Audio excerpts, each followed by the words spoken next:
Welcome back to the Spirit-Led CEO podcast. I'm Annie Rohde, and today I have a peppermint tea.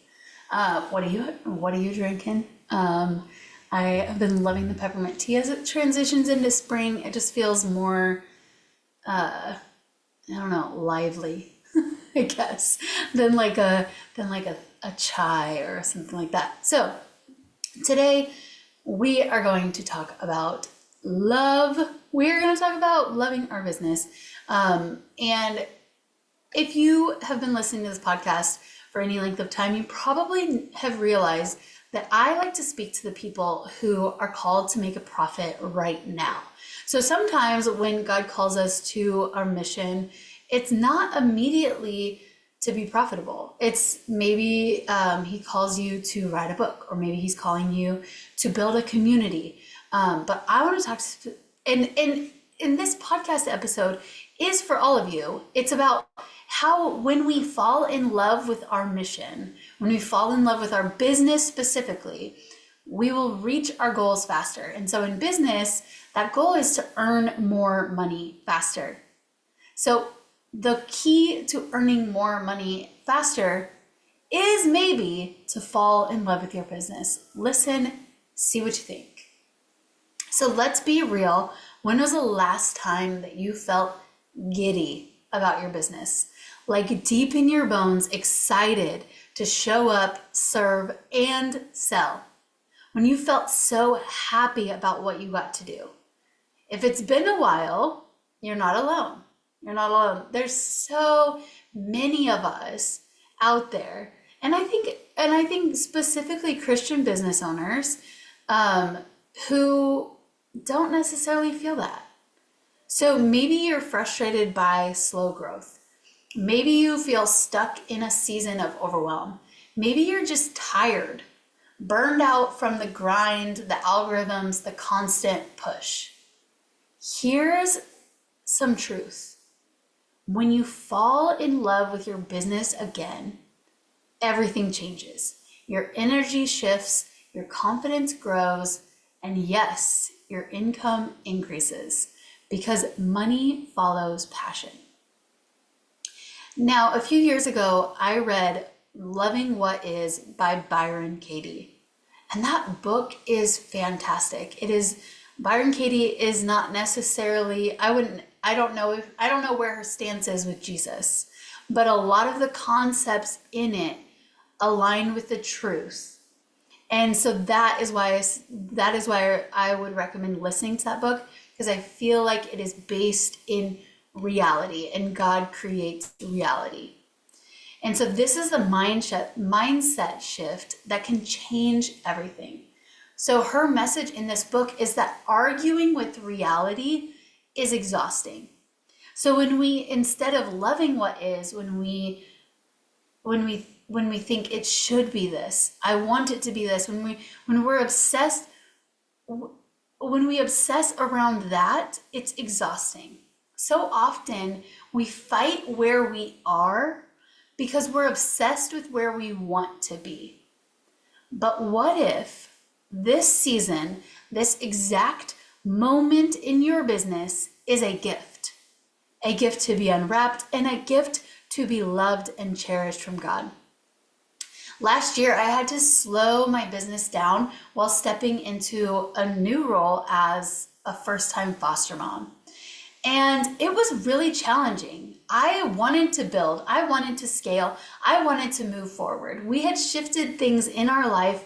Our kids were going to be going to school for the first time after homeschooling for a couple of years. And I had thought that God was giving me the scale message. But what he was actually giving me was a beautiful chance to build, to lean into that role as foster mom, but also have this business that was going on autopilot. Yes, I was ready to scale it, but it was running really efficiently. I had gotten it to the point where it was running really efficiently. And so when I had finally surrendered, I saw the beauty in this season. My business was working with just 4 hours a week. Clients were still coming in, God was still providing, and I realized this wasn't a setback, it was a blessing. It was a blessing that God had enabled me to kind of put a pause on a lot of the things in my business and still have it running. And so what if this season in your business is also a blessing? If it feels small, maybe God is letting you build a strong foundation. If you feel overwhelmed, maybe He's teaching you to delegate and let go. If growth feels slow, maybe He's protecting you from a scale that would crush you too soon. What if we stop fighting? And no matter what the reason is, I think sometimes we spin out too much on thinking, well, maybe God's doing this or maybe God's doing this. What if we stopped fighting reality? What if we stopped thinking so much and just trusted and lived in this moment? Trusted that this moment is for His glory and our good. Now, I think here is we all want a shortcut to success. But here, I think, is the only shortcut that's worth taking, is to surrender faster, trust God's way sooner, and stop forcing what isn't from Him. I think we've all wasted so much time trying to force things in our own strength, but God's way is always better. So what if instead of chasing the next thing, what if we fully embraced the now? I want you to ask yourself, what do I need to change in order to love my God-given business unconditionally? Now, I want to tell you 4 reasons why loving your business is going to make you more money. Okay, so number 1 is it's easier this way. It's easier to love our business than to hate it. Loving your business makes everything easier. Fighting reality drains your energy. When you accept where you are and when you find the good in it, you shift from frustration to flow. Decisions become easier, work feels lighter, it all feels a little bit clearer, right? Like think about a relationship that you have in life, someone that you love.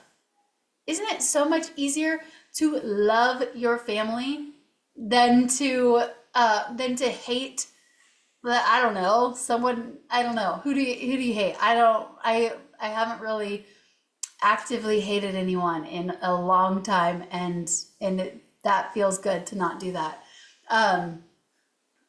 But even to just have a relationship that is kind of on edge. Do you ever have a relationship that's kind of on rocky waters? You spend a lot of energy on it. It spends a lot of mental capacity. And the same thing is true in your business. When you don't love and accept it, when you don't unconditionally love your business, there's this feeling of unease there. There's a lot of draining type energy. Okay, so number 1, it's easier to love our business than to hate it. Number 2, money follows passion. Studies from Harvard Business show that passionate marketing that has heart, significantly increases purchase intentions. Translation, when you love your business, more people buy from you. Why? Because passion is magnetic. And that's why I tell my clients, you have to build belief in your business. You have to be sold on what you do before you can sell others on it. But let's be real, sometimes we can lose the passion. So if you've been feeling disconnected, here's a few ways to reignite your fire. So number 1, revisit past testimonials.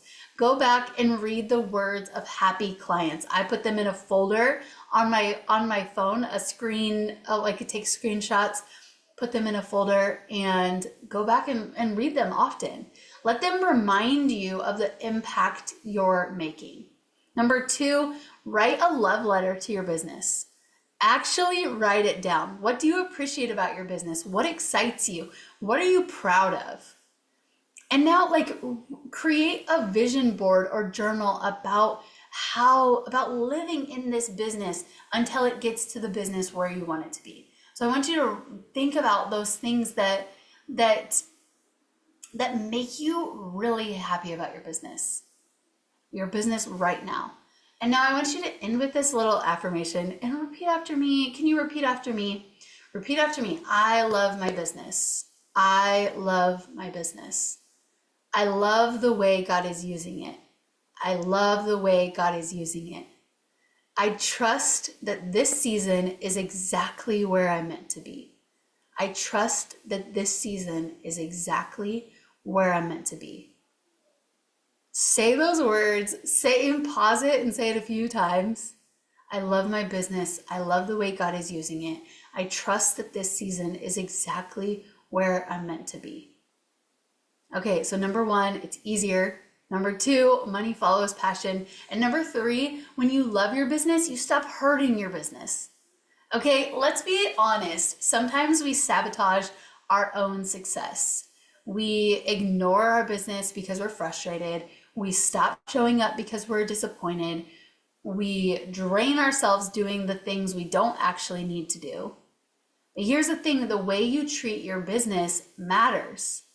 If you only show up for what your business can give you, that's no different from showing up to a job just for a paycheck.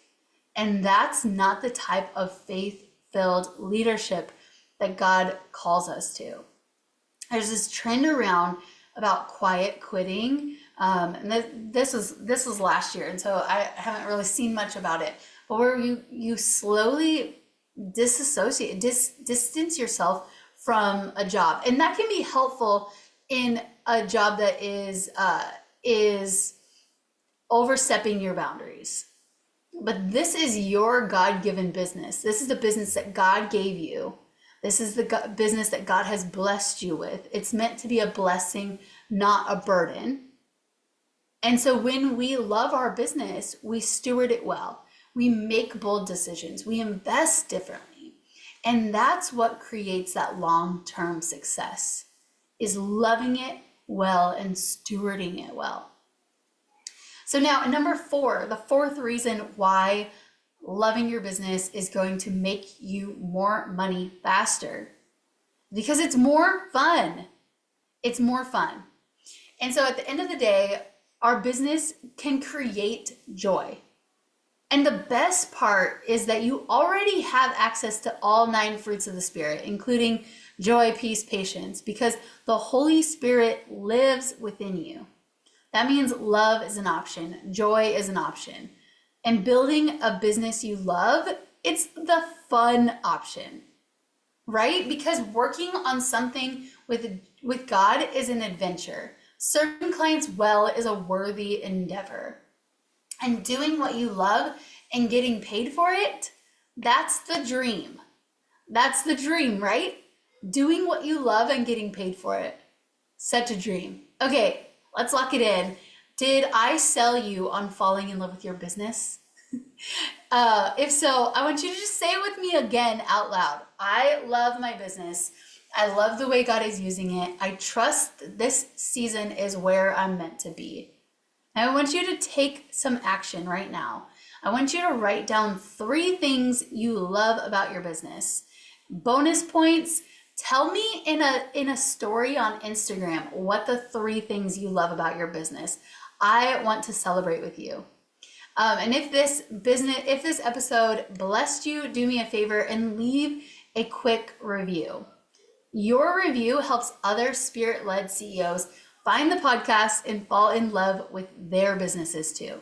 I'm praying love over you and your business today. Talk to you next week.